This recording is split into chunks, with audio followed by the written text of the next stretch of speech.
We are examining the structural mechanics of accountability within the American state-national framework. To operate within this system, a participant must transition from a passive individual actor into an active member of a nation-state. This framework rejects implied consent and unwritten assumptions, functioning instead as a self-contained administrative system reliant on active documentation and individual duty. Relying on a mere feeling of honor is legally precarious when it opposes self-interest. Accountability here is defined by strict, enforceable mechanisms. Section 36 of the framework outlines 4 core responsibilities: remain independent, manage your affairs, violate no one's free will, and honor your word. This structural capstone ensures property is used exactly as dictated by the beneficial proprietor, blocking private access. Accountability provides the rigid structural engine necessary for self-governance to function without descending into chaos. Any power delegated to a public officer is explicitly held in trust for the people. This legal text establishes the exact status of public officers. They are strictly trustees of the people, bound by a direct fiduciary relationship.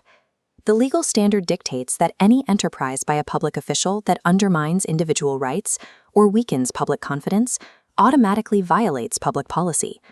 This trust is enforced through complete transparency. Under the law of contracts, maintaining transparency requires explicit, signed written agreements for all public and private interactions. The United States Supreme Court defined fraud within this specific fiduciary context in the case of McNally v. United States. The McNally standard is direct. The deliberate concealment of material information by a fiduciary constitutes actual, prosecutable fraud. Transparency and trust are enforceable legal standards.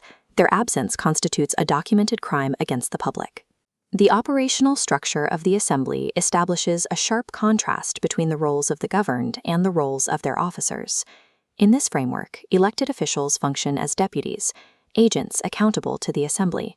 These deputies possess functional authority over specific functions, but secure zero special authority.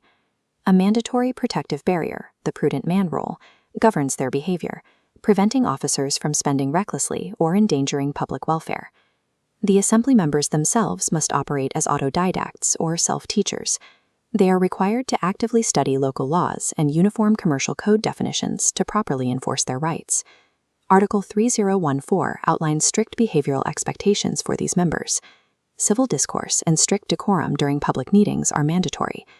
Gossiping, power-mongering, deceit, and commandeering meetings are absolute prohibitions that result in immediate disciplinary action or removal.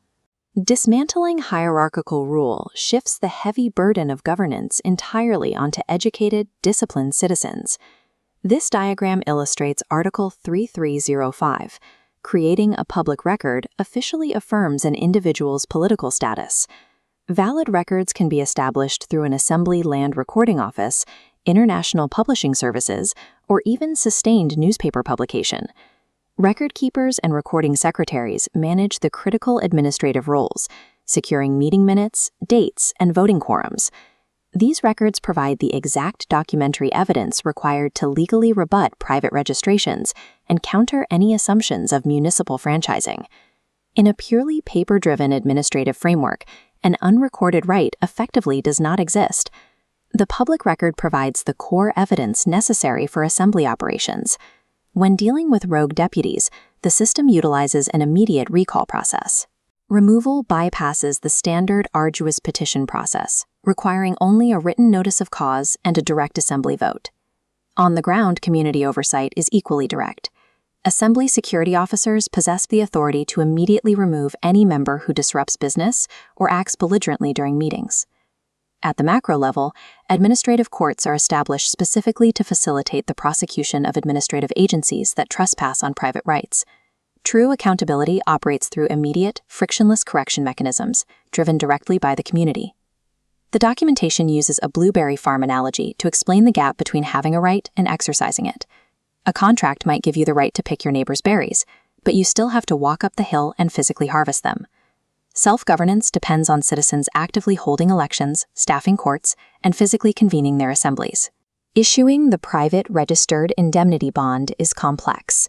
It requires complete public records and 3 verified parties in correct status, 1 indemnity and 2 guarantors. The bond serves to explicitly notify the Treasury of tax exemption and discharge debt. It asserts that the individual is governed by public law when engaging with commercial entities, replacing the presumption of private statutory law. Theoretical sovereignty is meaningless. Protection requires mastering the exact procedural paperwork needed to enforce and indemnify those rights in the real world. This master diagram maps the full mechanism of accountability, maintained through rigorous public recording, fiduciary transparency, and active community duty. The operational reality of public officers within this framework is entirely restricted, operating strictly under the prudent man rule and immediate recall. Maintaining the integrity of this framework is impossible for passive subjects. It requires individuals to become self-governing autodidacts. The final procedural mandate to operationalize this system requires you to assemble the state, document your political status, and strictly enforce the public law. True accountability requires meticulous engineering, legal documentation, and active enforcement by the people themselves.